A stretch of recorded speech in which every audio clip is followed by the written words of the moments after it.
वर्तमान समय में देश में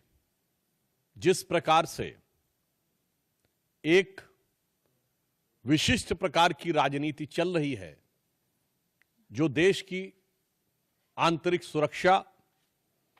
और ताने बाने को ध्वस्त करने के लिए किसी भी कीमत तक जाकर कमर कसे हुए दिखाई पड़ती है, उसकी एक वानगी जो कई बार आप पश्चिम बंगाल में देख चुके हैं। आज न्यायालय द्वारा गठित एसआईटी की रिपोर्ट आने के बाद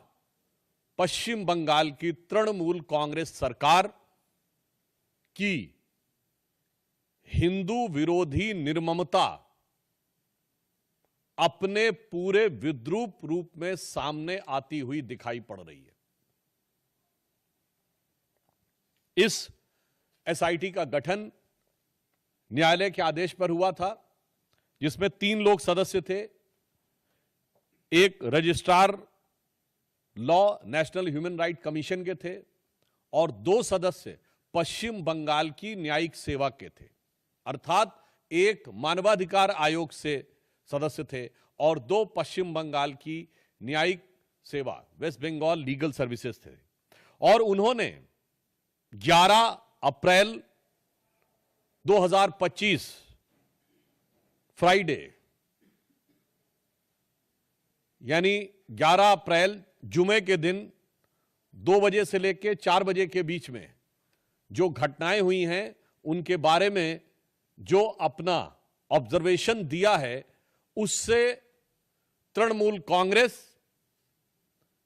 इंडी गठबंधन और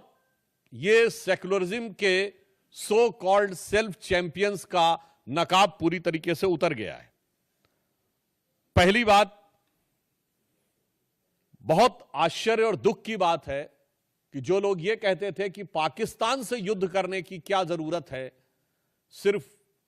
आतंकियों के ऊपर कार्रवाई हो, जबकि हमारी सरकार ने आतंकियों पर ही कार्रवाई की, उनमें से एक ने भी नहीं बोला कि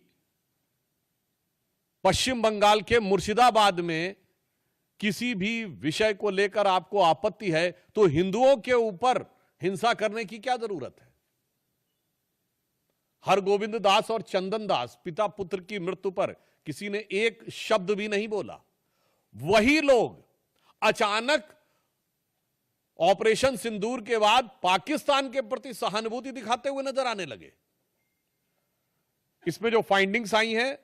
पहला पॉइंट जो तृणमूल कांग्रेस ने यह प्रचार करने का, भ्रम पैदा करने का प्रयास किया था कि इसमें बाहर के लोग शामिल थे। उनके कुछ सांसदों ने दूसरे राज्यों के लोगों का नाम लिया था, विशेषकर उत्तर प्रदेश बिहार का नाम लिया था, जो सरासर अनुचित है। परंतु इस फाइंडिंग में बहुत साफ साफ तौर पर तृणमूल कांग्रेस के नेता और एमएलए का नाम भी सामने आया है और इसमें कहा गया है कि उनके 11 अप्रैल को, मैं इसको एज इट इज रीड करना चाहता हूं। All the attacks were carried out on the Friday 11th of April from 2 PM onwards under the instructions of local councillor Mehboob Alam and police and administration done nothing। तो ममता जी, ये तो आपकी party के बहुत महबूब नजर आ रहे हैं,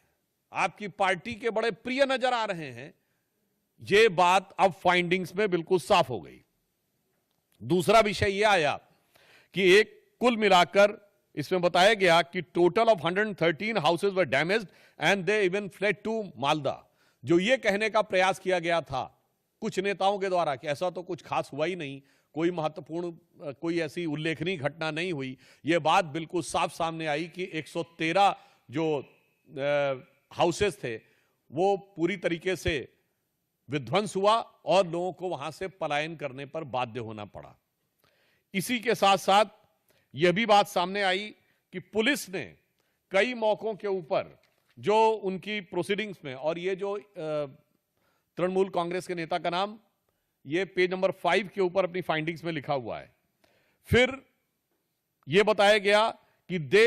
want a permanent BSF camp and central armed police for their own protection। यानी पहले तो लोगों के घर विध्वंस हुए, फिर लोगों को पलायन पे बाध्य होना पड़ा, और पश्चिम बंगाल की पुलिस पर उनका इतना विश्वास हो गया कि वो सीमा सुरक्षा बल और केंद्रीय सुरक्षा बलों के ही कैंप में रहने के लिए उद्यत थे। यह साफ दर्शाता, और आगे लिखा है, the West Bengal police did not respond